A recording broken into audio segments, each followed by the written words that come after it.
Hello. Today I'm going to do a presentation for Black History Month for Congregation B'nai Israel. My name is Jamal Stafford. For those of you who don't know, for everybody else, hello from virtual world. And I'm going to go ahead and pull up the presentation and get started right away. Today the mantra is brevity. So I don't want it to be too long since we're not interacting, engaging either live on Zoom, and it's pre-recorded. So I'll pull this up and get right to it. All right, so here we go. In our title, Prominent Blacks and Black Jews, Introduction to some Novel Black Jewish History. So this is history that maybe you've heard of, but maybe you haven't. Um, I'll ask a question right from the start. Where's the country of Black located? If anyone has already thought no such country exists, you're correct. And this is what we're talking about when we talk about Black History Month. The miseducation process, mislabeling process, which has occurred in this country, in North America. In other places, of course, but more predominantly in America. When we're talking about Black people and Black History Month, we're talking about the descendants of Africans who were brought here by the European colonial powers who were engaging in the transatlantic slave trade. And of course, there's some rare exceptions. There were Africans who came here before the transatlantic slave trade. And this is a news flash. Christopher Columbus didn't discover America. If he discovered America, I discovered St. Petersburg. But the truth is that there were many different groups of people who came and traveled here. Also, of course, the natives who lived here for thousands of years. And so Africans were among the seafarers and travelers who ended up coming here before Christopher Columbus. And so it's a little bit insane that in 2021, there's adults that still believe Christopher Columbus discovered America, but I'm digressing. So when we're talking about Black History Month, we're talking about the descendants of Africans. It's just difficult to say descendants of Nigerians or people from Ghana or people from Zambia, because in America, unlike the Caribbean and Brazil, the slaves and the slave master relationship was very different. The slave masters allowed for the slaves to keep their connection to their ancestral homelands and their traditions and even their languages in a lot of cases in the Caribbean and in Brazil. But that wasn't the case so much in America. Everything was completely stripped away. Christianity was given for the most part. So this is what we're talking about. However, because of the shared experience of Africans and descendants of Africans in this country, it's like something like this. Like if you're gonna call me Black and you're not gonna let me be anything else, even if I try to say I'm an American or I'm Nigerian or I'm French or whatever I want to identify as, if the American society is not gonna let me be anything else except for Black, my application is Black, my birth certificate is Black. If everything I try to do, you turn around and say I'm Black, well then guess what? Okay, I'm Black and I'm proud. And this is kind of what occurred naturally amongst the descendants of Africans. So we identify as Black and we know what we're talking about. We're not talking about the color in a crayon box. We're talking about people, particularly people who descended from Africa. And again, there's rare exceptions of people who were not descendants of slaves and were indeed still from Africa. Um, so to go through some history, I'm going to start way back in ancient times and speak about the Israelites going into Africa, at least as it was mentioned by Mar Zutra in the Talmud. So it states in the Bavli in Sanhedrin 94a, to where were the tribes of Israel exiled? And Mar Zutra answers, to Africa. And there's a couple of other sources that are basically repeating this verbatim. This is, of course, a part of the story of the Ethiopians, a part of the story of the Igbo, the Jews of Nigerian ancestry. This is a part of the story of the South African Lemba tribe Jews, whose genetics have since been linked to the Levant region, meaning their origin is not of the South African region, but it's of Middle Eastern region, which is a part of their story. They say that their ancestors came from Israel and migrated down to South Africa. And among the Lemba tribe in South Africa, you have some who have been tested to have similar genetics to the Kohanim that are found amongst Ashkenazim and Sephardim and Yemenite Jews. And so there's even a genetic link there. And of course, everybody knows of the Ethiopian Jews of Beta Israel, who for the large part have all migrated to Israel. There's still a couple, or maybe a few thousand left in Ethiopia. So this is an ancient attestation of Israelites going into Africa. And I'm going to make the connection to modern day African Americans who have connected to Judaism with this story in mind, of the heritage of West African Jews or Jews from the continent of Africa, apart from the Sephardic and Ashkenazi Jews who ended up there as well. So there's this account called Tariq al-Sudan, it's dated to the 1650s. And in it, and this is a copy of it here, in it, it describes this man named Zua Aliman coming from Yemen and settling in the Kukia region, which is the Songhai Empire, which was basically a large portion of West Africa. Excuse me. In fact, this man's name, Zua Aliman, means he came from Yemen. This document, it describes this community called Bani Israel that in the 1400s existed in this area, Tindirma, which is modern day Mali, and that they possessed 333 wells and they had 7 leaders. And if you look at the names, these read like Arabic versions of Hebrew names. Jabrut ben Hashim. As soon as I read Jabrut, I just thought of the word Havruta, but in any case, there, of course, we all know Arabic and Hebrew are very similar. Rabbi Daggatun said, for example, if you want to know how to learn the Hebrew alphabet, learn the Arabic alphabet. So this is a early attestation of Jews in West Africa and Mali. And this YouTube video, which is not, I'm not going to play it, but if you want to see it, I could send you the link. Is done by a gentleman by the name of Ehav Ever, who I actually have communicated with on multiple occasions. We corresponded back and forth through Messenger for a couple of months, talking about Judaism, about Israel, about the IDF. He served in the IDF. He actually was he's an African American in his upbringing, but as he got older, he also reconnected to his roots. Found his grandfather's heritage to be of these West African Jews, and then his grandmother also, there were some like Spanish Sephardic Jews there. So it was this mix of Yemenite, West African, and Sephardi Spanish Jewish heritage in his lineage.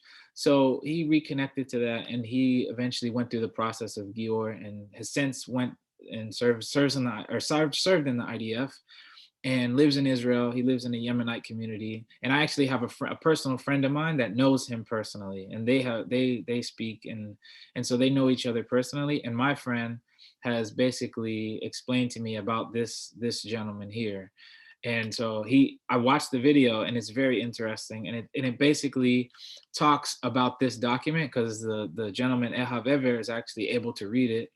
He can read Arabic and in Hebrew. And so it's just interesting piece of history. And this is him, davening. There's this book called The Jews of a Saharan Oasis. And so right now we're at the 14 to 1600s. I'm going to get to this rabbi here and go backwards a little bit in time, but we'll just keep going.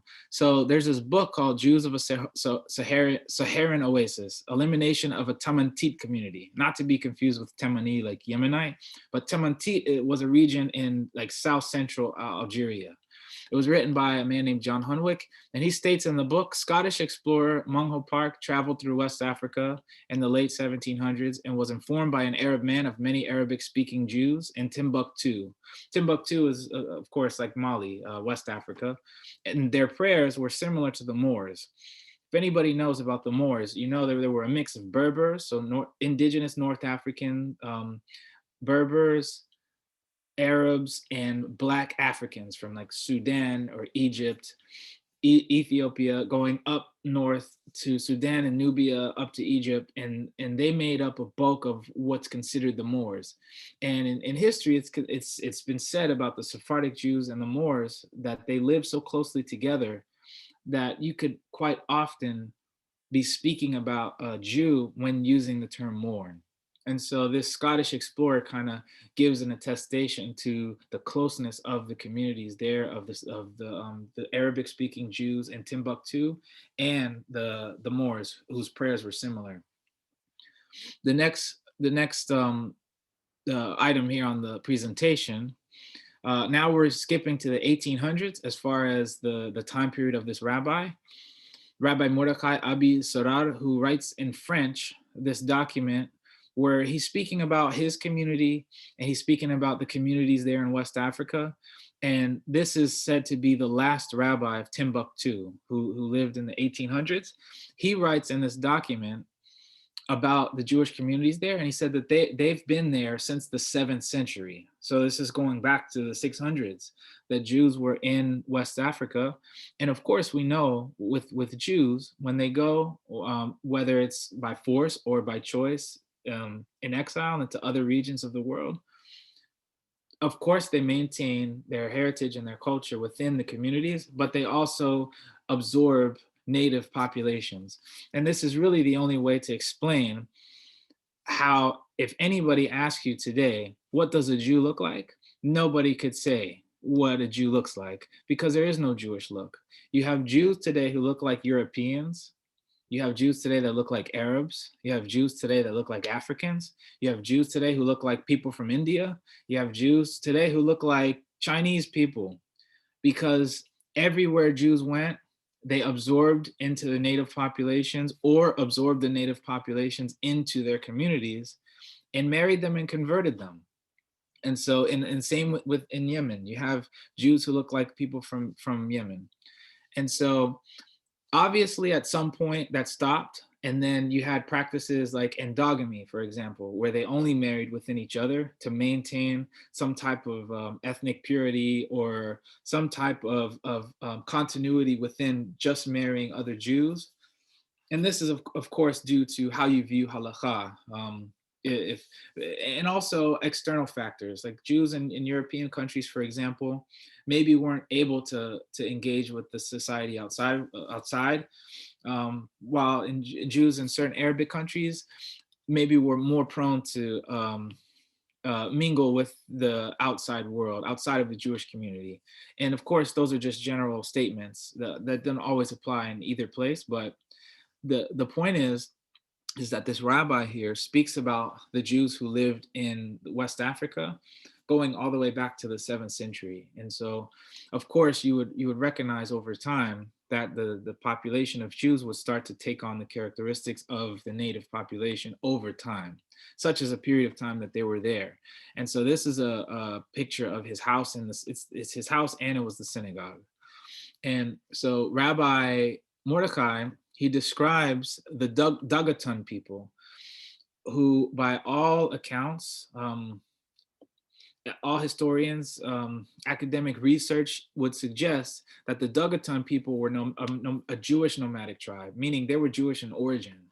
But over time, they eventually were either forcibly converted to Islam or maybe cultural factors. Some of them just chose Islam, but they eventually became Muslim nominally. And so today you have the Anusim of Mali, of West Africa, and now some of them are reconnecting to their heritage as well.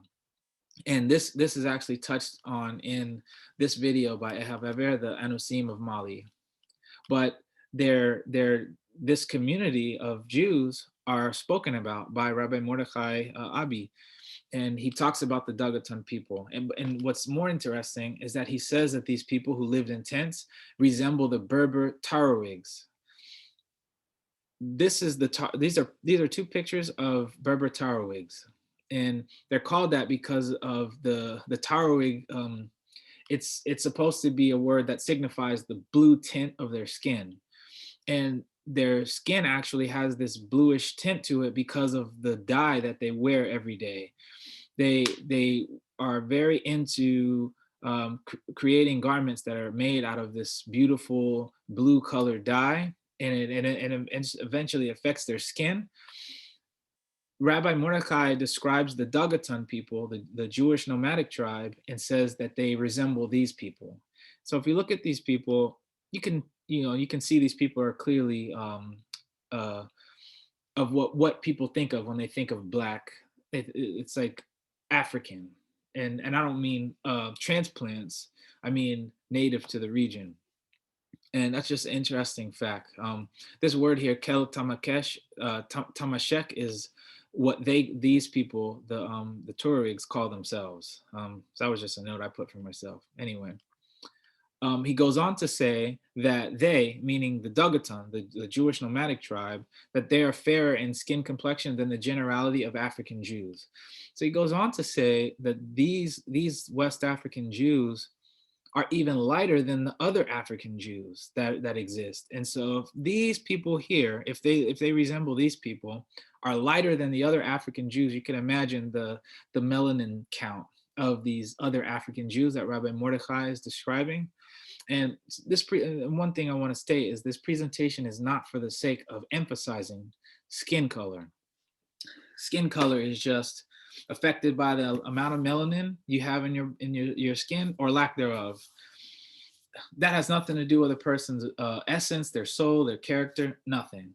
But it's also important to note because it's a part of who a person is. It's when people say I don't see color, it just immediately smacks of being disingenuous because it's basically say you don't see this person standing right in front of you. And one other quick note I wanted to make is that all human beings are people of color. My skin has a particular skin tone, but also the people who are thought of as white, that's their skin color. Their skin has a particular pigmentation. And the reason why that's important for talking about Black History Month is because of these terms black and white and how they're used as weapons in America. Anything we can do to break down the barriers of these ammunition that we use these color codes for is helpful. And so I think it's helpful to point out that it's okay to say I'm a Black man because I know what I'm talking about. I'm talking about a group of people who descend from Africa, who live in the country of America. And because of external forces, we've come to identify with this term. White people also should feel comfortable to say, yeah, I'm white. I'm not gonna say should. I'm no, this is just my opinion. But it's to say that if you're identifying with the shade of tone of your skin, that's one thing. But also it's to say like our ancestors come from Europe, and so that's just it shouldn't be used as a weapon. Is really all I'm trying to say. And going back to Rabbi Mordecai when he points out the resemblance factor of the Daggatun Jews with the Tuareg, it's just interesting that he makes that note as well. The next, or we're gonna skip to the 1800s, further into the 1800s, 1897. So there's this this newspaper article which I have seen a scanned copy of it, but there's so many questions that came up when I read the content of the article. I just thought, what in the world's going on? So anyway, I'll just read it. And the link to the article is here if anybody wants it as well. The title of this link is basically saying educated African Jewish man who is conceptually confusing to Americans. But the title of the article is Negro who can't write who can write Hebrew. And it's dated September 20th, 1897. I'm not going to read the whole article. I'm just going to highlight a couple of things. And again, this is from 1897, and I'm building throughout time to connect to the modern day. It says a young African Negro has been in the city for the last few days who claims to be a Hebrew. He writes in Hebrew very rapidly. The Negro was sent to one of the rabbis of Hartford who's perfectly satisfied that he's a Hebrew. So he had a rabbi who verified, okay, yeah, this man is a Jew. He says that he came from a large town in Africa. Sorry, typos. where there's a tribe of about 20,000 Black Hebrews who speak Lashon Kodesh and are quite prosperous. He says his people not only write Lashon Kodesh, but it's their speaking language. So they not only write this, but they speak it as their native language. So already I'm starting to think, what's going on here? What surprises him, he writes, is that no other Jew, no Hebrew, no other Jews know of his countrymen in Africa. And we've heard, if you ever watched any documentaries of Beta Israel, the Ethiopians, they kind of had that same sentiment. Except the opposite. They were just like, we didn't know there were other Jews. We only thought we were Jewish. So they saw Ashkenazi Jew, somebody with fair skin. They just didn't believe that they were really Jewish because all they were used to was seeing Black Jews. And so it's interesting, this news article had recorded this incident, but I'm wondering, what country did he come from? Where did these 20,000 African Jews go? Did he come into contact with the Jewish community when he was here in America? And I wonder, would he have been accepted widely back then? It's the 1800s. Would he have been accepted in the Black community, for all that matter, for being a Jew? Like, he couldn't speak English, he was speaking Hebrew. Maybe they thought, who is this guy? He's crazy.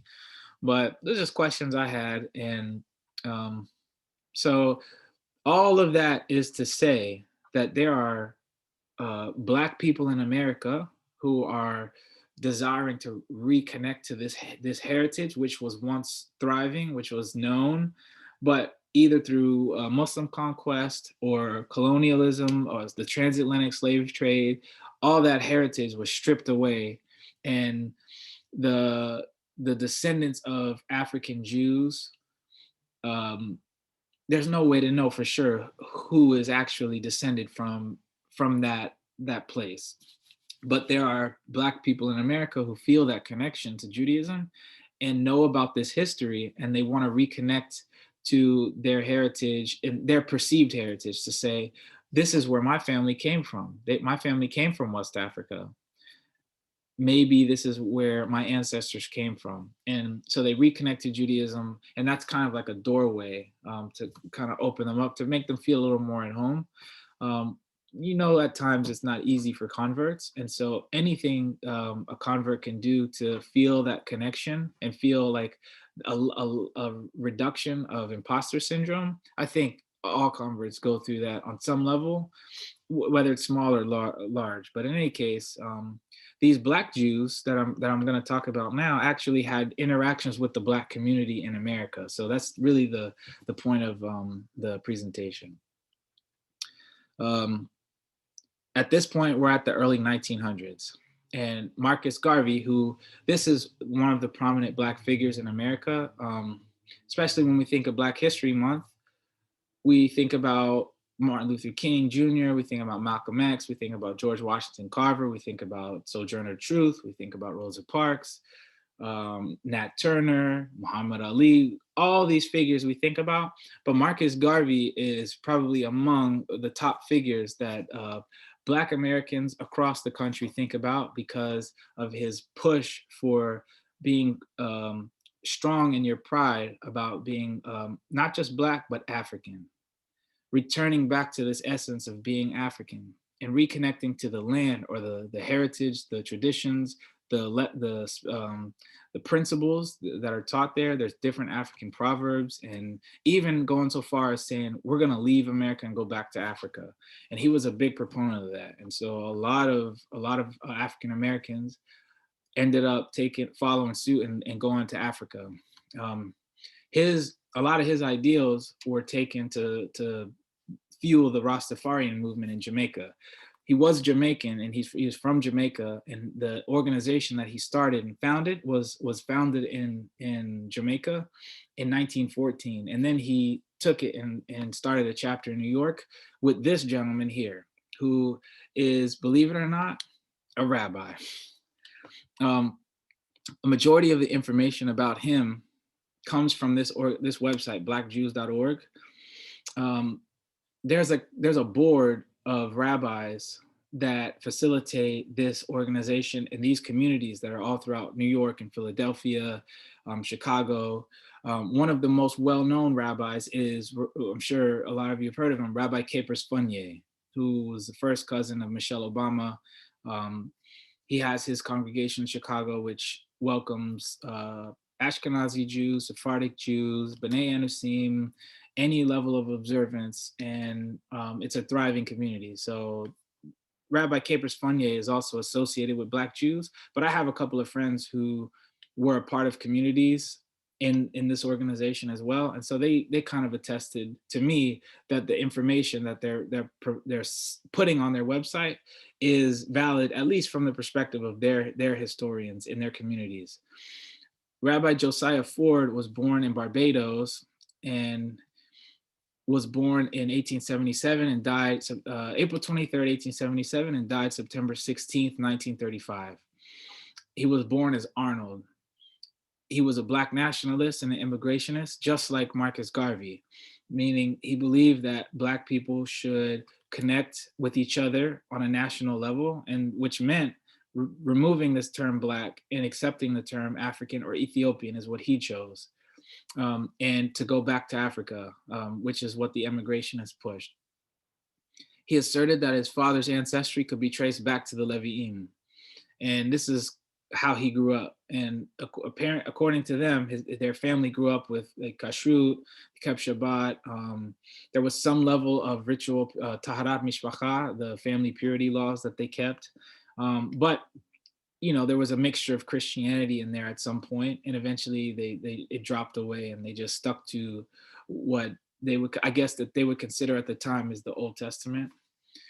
But he learned more and more under this man here in this picture by the name of Arthur Matthew Wentworth, and he was a founder of a community called the Commandment Keepers in New York.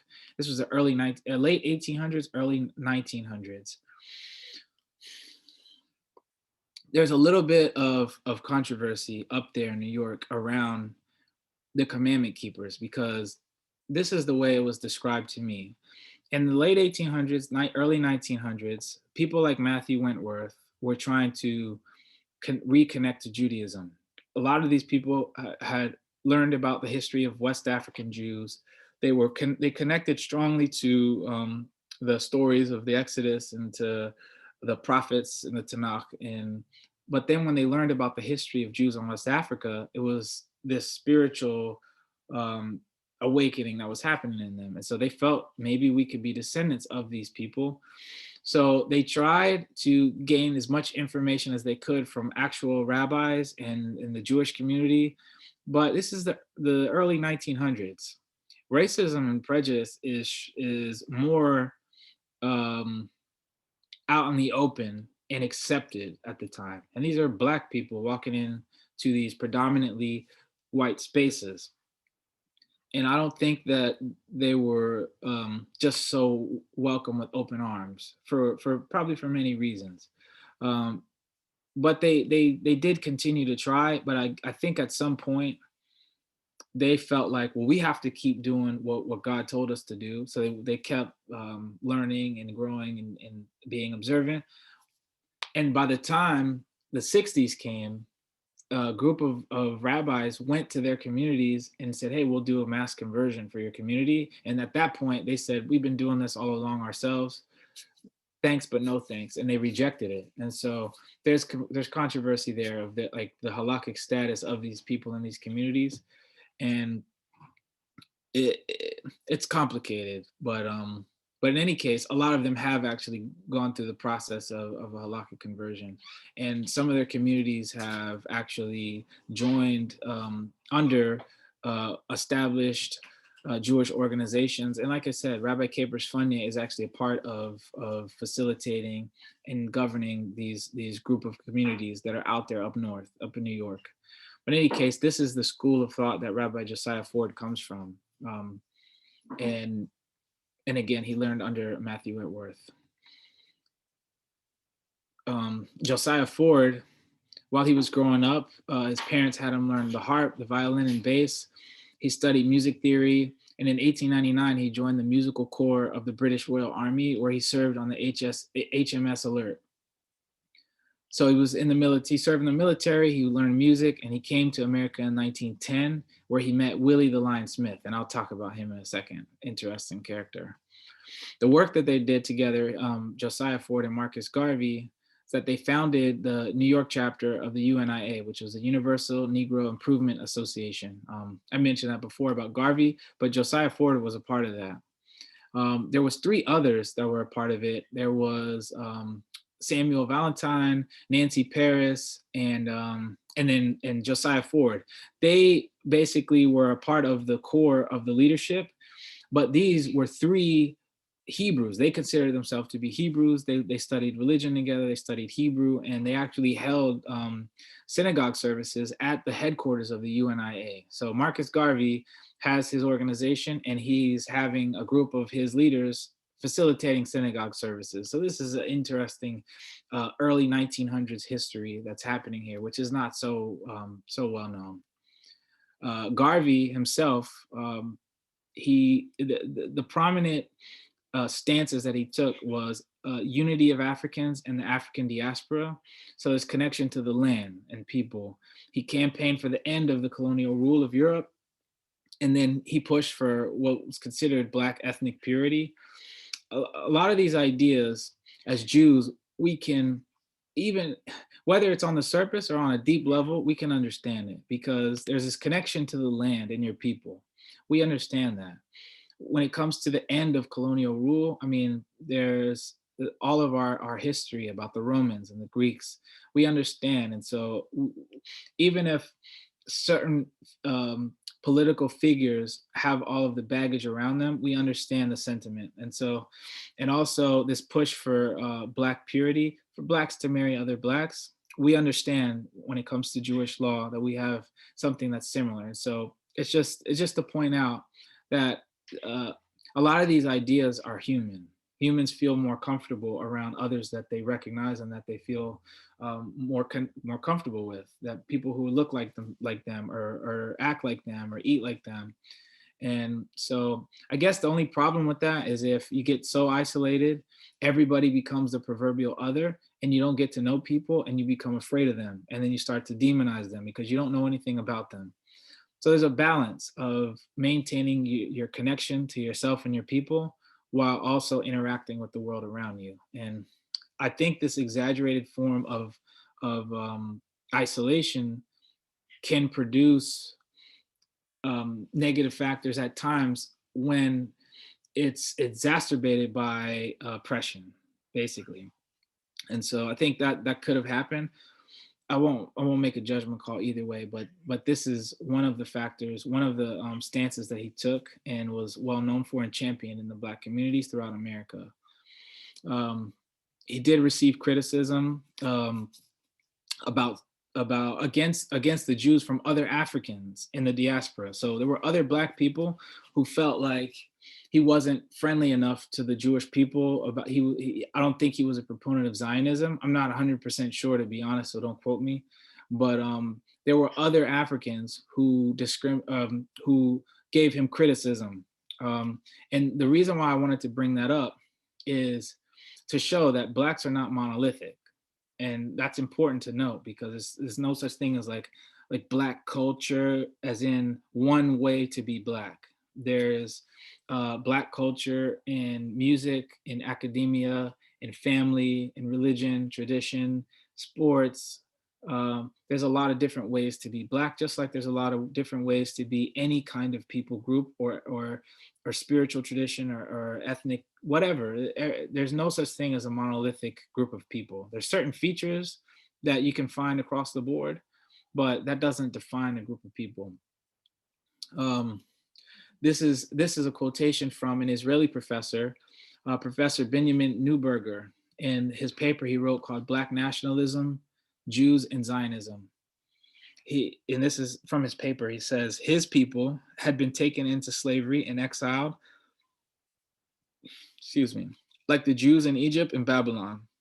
And the songs of the Hebrew captives by the waters of Babylon and the songs of the Blacks that float down the Ohio and the Mississippi River are one in feeling and character. And these are quotes from Marcus Garvey. He also was quoted saying, if Hitler hated the Jews, he also hated Blacks.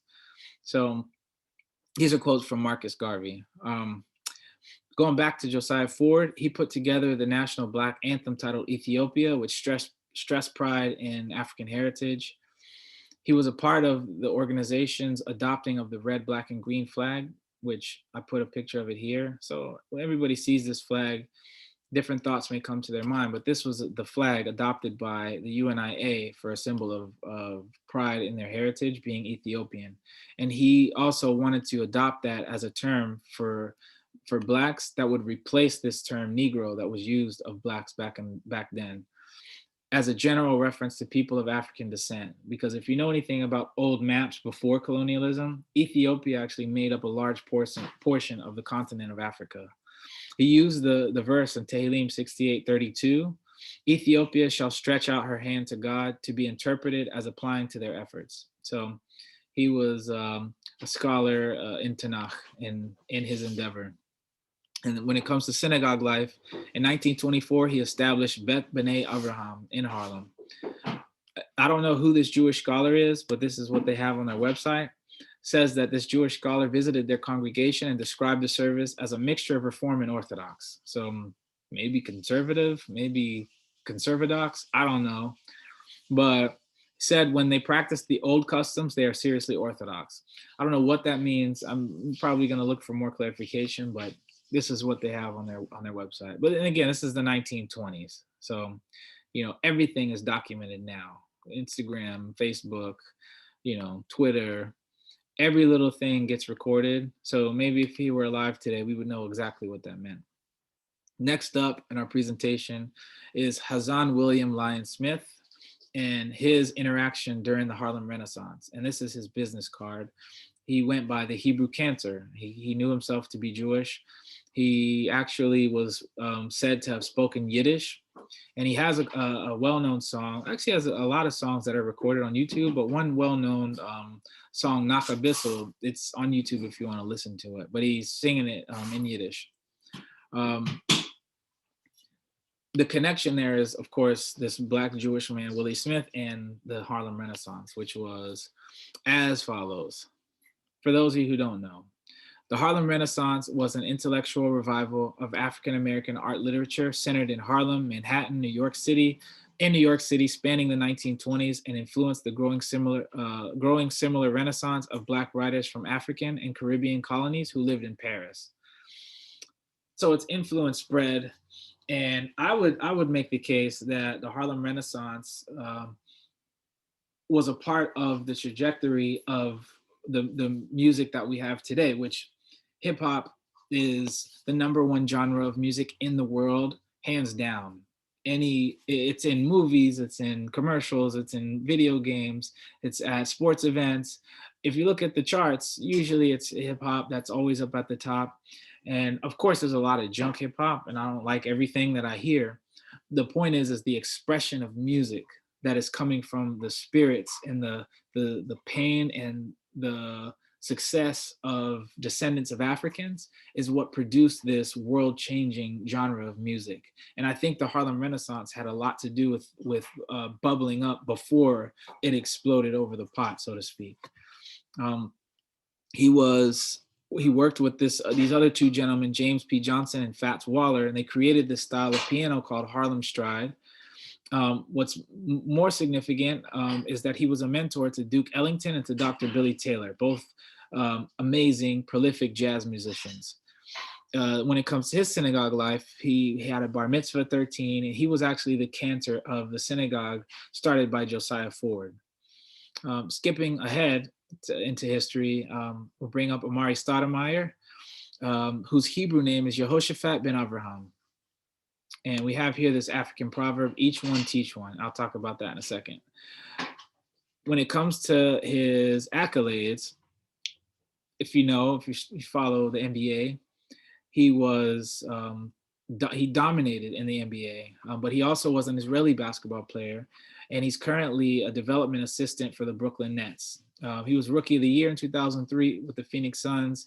He had 6 appearances in the All-Star games. He was named All-NBA team 5 times. He went from the NBA straight out of high school. And actually he played in Orlando, so close to us.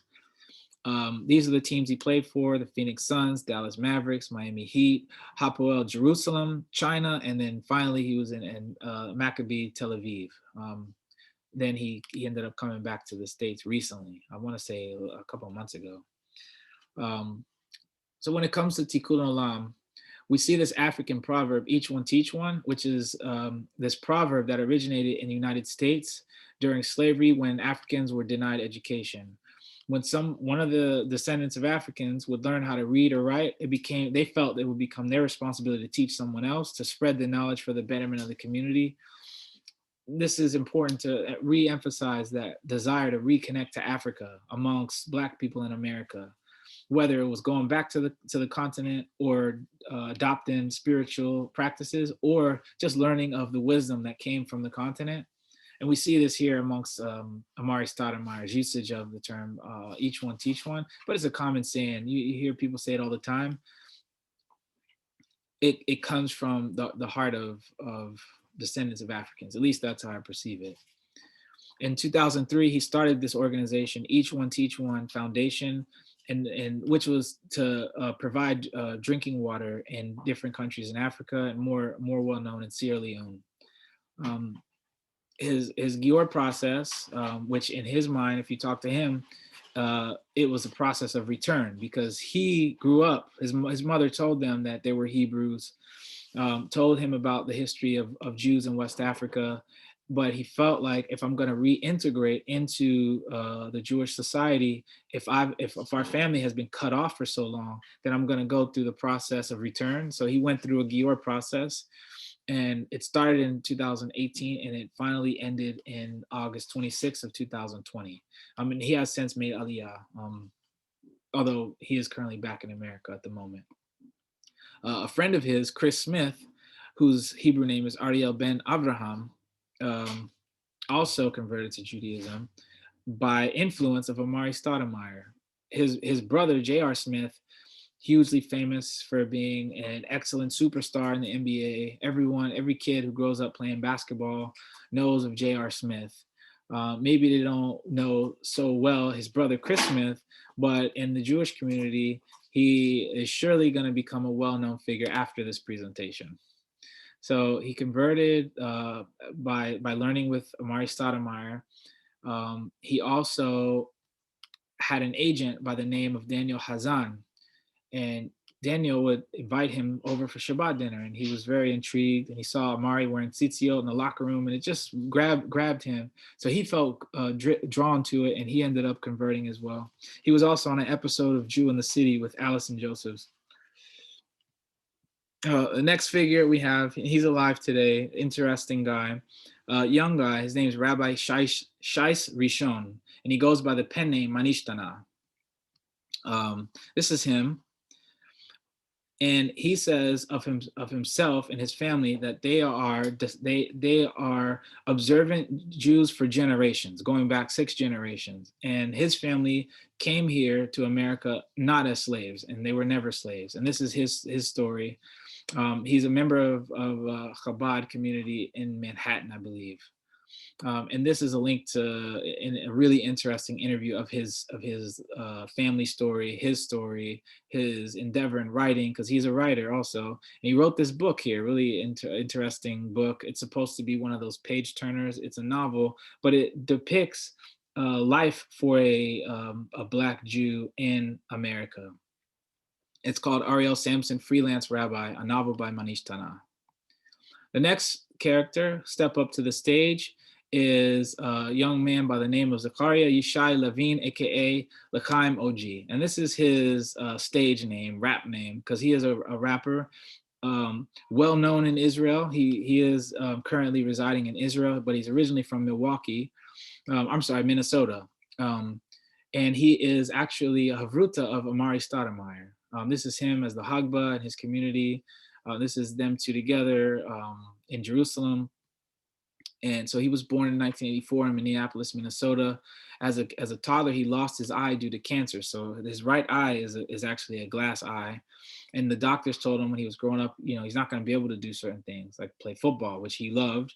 So that pushed him even further. And this is another aspect I wanted to bring up for Black History Month, is the fortitude and perseverance and strength of the Black person in America to say we were given a bad deck of cards, but we're going to play that hand and hopefully get a royal flush. This is the mentality of those who would seek to overcome.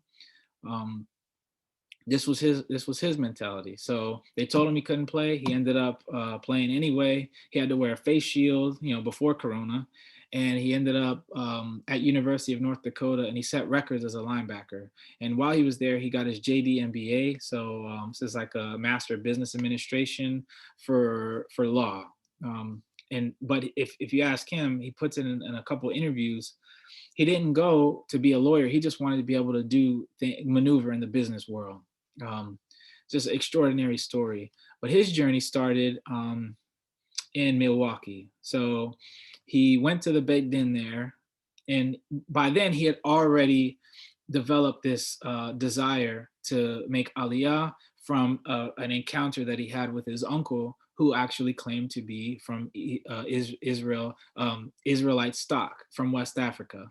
He met with his uncle at a wedding, and his uncle showed up with a kippah and a Magen David necklace and was telling him, our ancestors left Israel and went down to West Africa.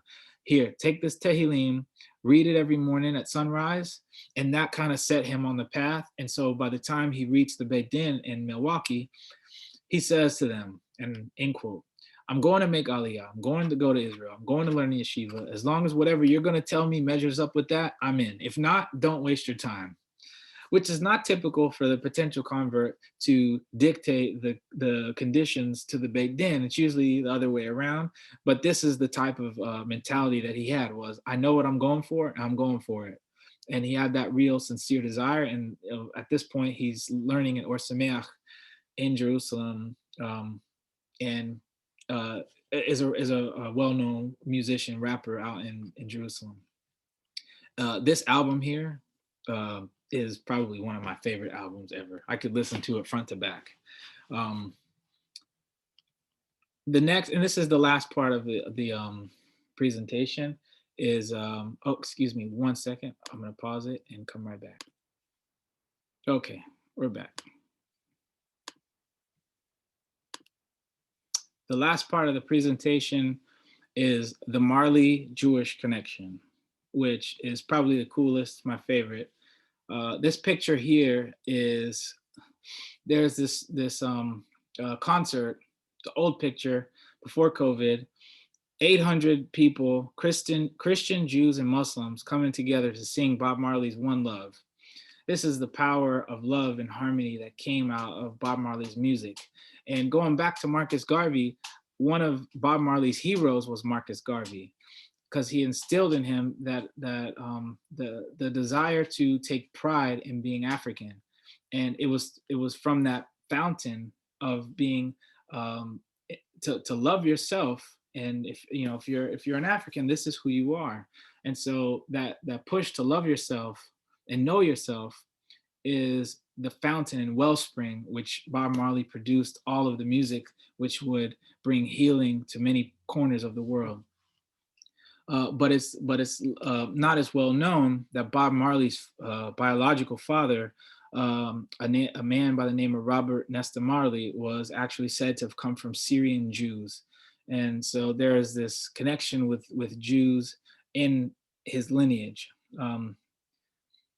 Of course, if he were Reformed, he'd be accepted. Conservative and Orthodox, not so much.